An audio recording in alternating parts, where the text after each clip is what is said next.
Yeah, and this may raise a very important point, Robert. In your book, Egypt, you explained how important that the state pays is, and there is how millions of Egyptians, mainly civil servants and police officers, army officers, and their families and employees are backing the regime because they are benefit from jobs, from salaries, from subsidies.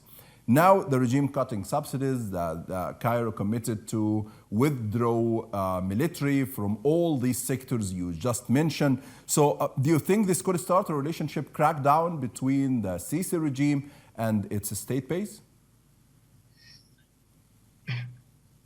You put your finger on a very interesting aspect of this regime, and it is that it's attacking and has been increasing the severity of that attack on the base, which was built by Nasser and sustained by Sadat and Mubarak. Morsi was there for too short a period to do anything about it. But that base was the civil service, the role of the civilian state everywhere, and including the economy. Sisi obviously had come to resent the civilian civil service long before he became president. He had, I think, the idea that it was overstaffed, underperforming, it had too many privileges, it wasn't competent, and it wasn't loyal in the end. And so what he wanted to do was create, from the top down, a new administrative structure that would personally empower him and give him complete control over as much of the political economy as any one man could possibly have.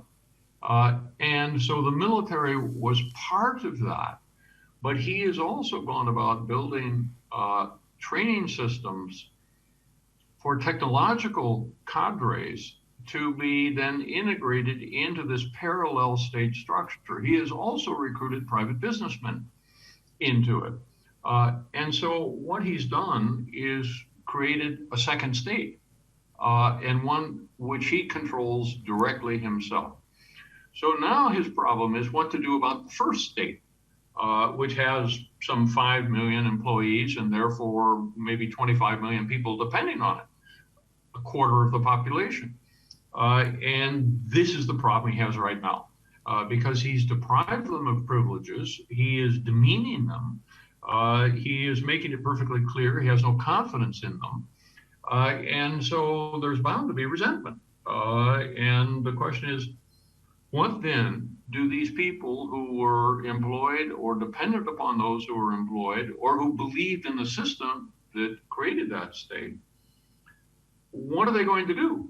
And they become, in my view, fertile grounds for opposition to the regime.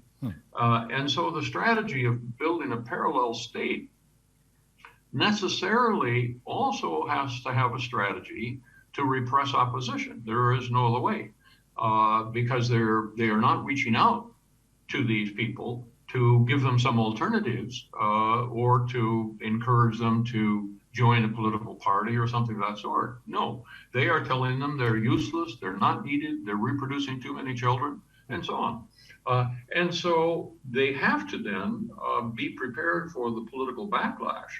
And so repression is an essential part of this strategy, and vast amounts of time, effort, and money have been spent on that system of repression, and it will not change, because the minute it changes, then the regime's finished.